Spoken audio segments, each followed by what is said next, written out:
at this hour, we are following explosive new details, first reported by the New York Times, about the disgraced, twice impeached, 4 times indicted ex-president, his behavior in the hours before an angry mob stormed the Capitol and in the weeks that followed, when, quote, Mr. Trump's White House devolved into dysfunction. But the most eye-popping detail in the New York Times reporting is this: a phone call between Donald Trump and then Vice President Mike Pence on the morning of January 6th, in which Trump told him, quote, Mike, this is a political career killer if you do this. This being defying Trump's effort to overturn the 2020 election, and as Mike Pence ultimately did, certifying the results. That's according to the White House valet, who was with the president for much of the day on January 6th and told Congress he had overheard the conversation between Trump and Pence. The valet's testimony was provided to the House January 6th Select Committee in 2022, but not previously released publicly until now. The New York Times obtained a transcript from the valet's testimony, which paints a chilling portrait of Trump's behavior before and during the insurrection. The Times reports that not only did, quote, an agitated Mr. Trump pressure Mr. Pence to overturn the election, but he, quote, stewed about Mr. Pence's refusal for hours after violence engulfed Congress. And then there was this chilling detail, quote, when told that a civilian had been shot outside the House chamber amid the mob attack, Trump's valet recalled Mr. Trump appeared unconcerned. The valets testified, quote, I just remember seeing a note card Trump was given bearing the news of Ashley Babbitt's death in front of him as he watched the riot unfold on television. I don't remember how it got there or whatever, but there was, like, no reaction. A portrait of a president that is both shocking and not surprising, given what we already know about the disgraced ex-president. That is where we start this hour with former lead investigator for the January 6th Select Committee, Tim Heaphy, and former top official at the Department of Justice and MSNBC legal analyst, Andrew Weissmann. It is good to see you both. Tim, anything more about this interview with the valet that you can tell us about?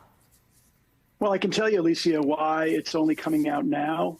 There are a number of people that work in and around the president, and the disclosure of their identities and their activities presents national security risk. And we wanted access to those people, but the White House, the Biden White House, put restrictions on our access to them, not identifying them publicly, not using their voice or image in any public release, and ultimately not making public their testimony. That was an accommodation that the current White House insisted upon in order to give us access to that information. So this narrative that this or other transcripts were hidden or were not disclosed publicly out of fear that they were somehow inconsistent with the narrative is ridiculous. They were not released because of that accommodation. And then on the merits, everything that the Times article relates from the transcript is completely consistent with the story that we were able to tell from non-confidential sources. You know, we had a lot of testimony about that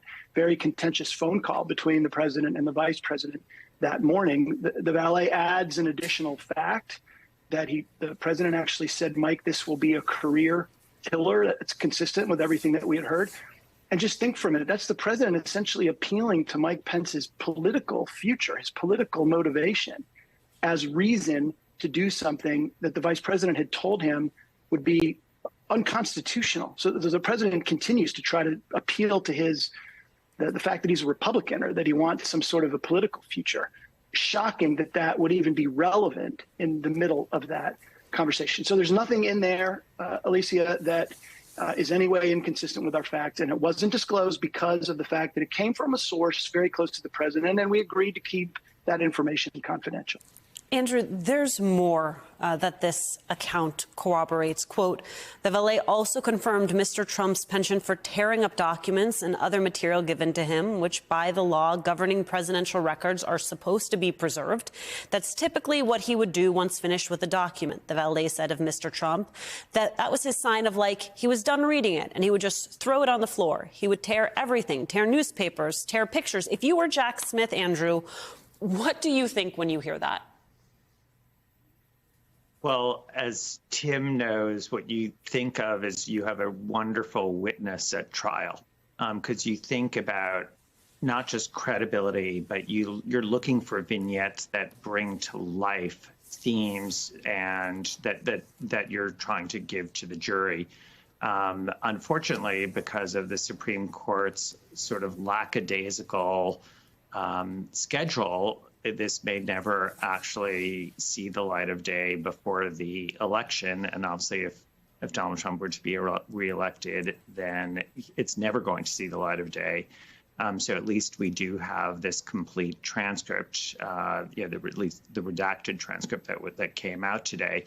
I would like to just reiterate something that Tim said, which is it's really important to note in this instance that you have the current White House that Donald Trump loves to attack, having taken precautions because of the institution of the White House, about being concerned about the integrity and the safety and the sanctity of the institution of the White House, regardless of whether it is a Democrat or Republican who is in the White House.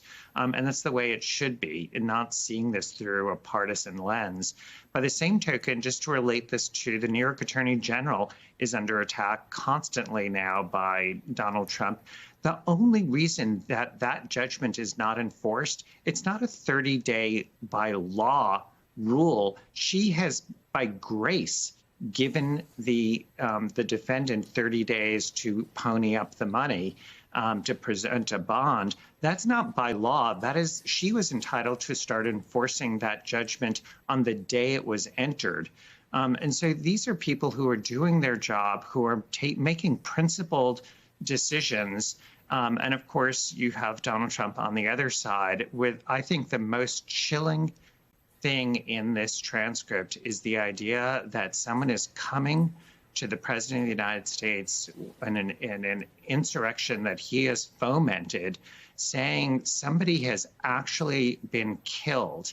They're not just calling for the head of the vice president of the United States. If you think that's not enough, you have actually somebody dying and there's no reaction. I think that tells you everything about a complete sort of the psychological makeup of somebody who has no ability to empathize with a human tragedy, even if he weren't the person who is ultimately responsible for setting in motion that activity. You would have a normal human response to that. That should be everything that anyone who is raised by parents who taught you right from wrong would take as a deep sign that this person should not be in public service ever again. And yet, Republicans seem to think this was a flattering portrait of the former president. Let's bring in New York Times congressional reporter Luke Broadwater, who is bylined on that piece of reporting. He's on the phone for us. Luke, you had House Republicans furnishing the transcript to the Times after they obtained it from the White House. This was not a part of the January 6th committee's hearings, as we were just talking about with Tim. What did Republicans think that this transcript was going to show? Well, so I can say what my interest in the transcript is, and that is we've read at the Times, the transcripts, but there are still a few that haven't come out for a variety of reasons. And so, my interest is more information about what doing on January 6th. What did this person see? What did that person see? And I think, from the Republicans' point of view, they think that this is a less damning transcript than some others. That said, in interviewing Congressman and released it, he acknowledges that it doesn't. there are parts of it that he thinks are not very good for Donald Trump.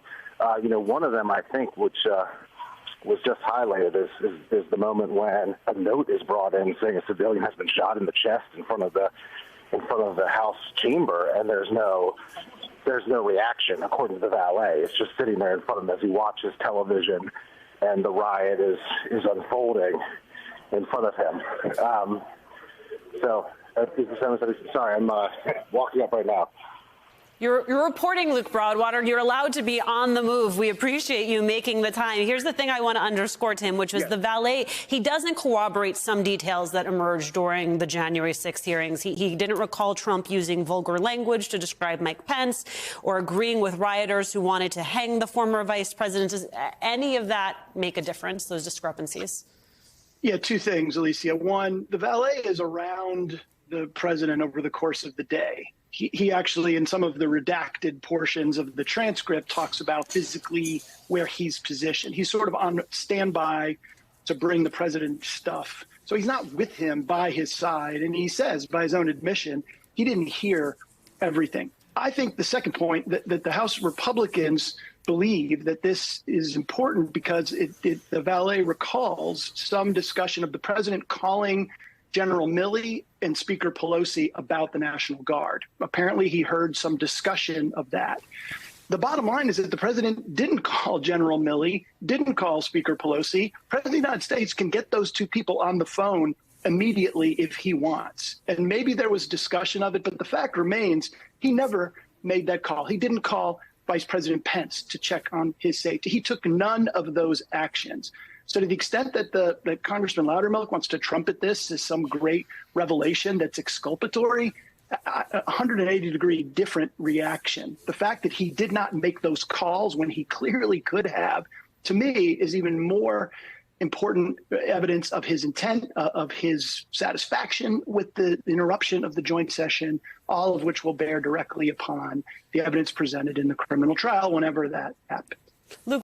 If it makes you feel any better, I have already put evac on alert. He's ready to go if it comes to that. General, I can assure him. Hey, General, let me into the war room to see you, so I had to hack my way onto this frequency. This better be critical, Wheelie. Sir, come on, when is it not, please?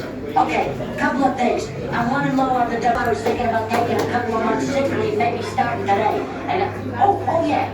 I intercepted a transmission from Megatron. Then send it through. Yes, sir, right away, sir. And so I'll assume that we're going on the other stuff.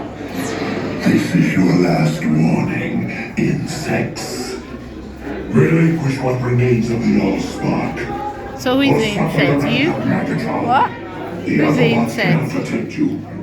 They were defeated on our world, and we will defeat them here.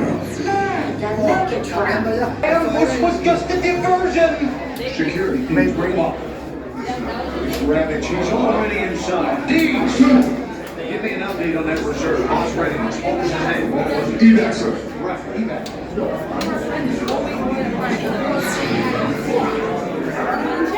She's right in front.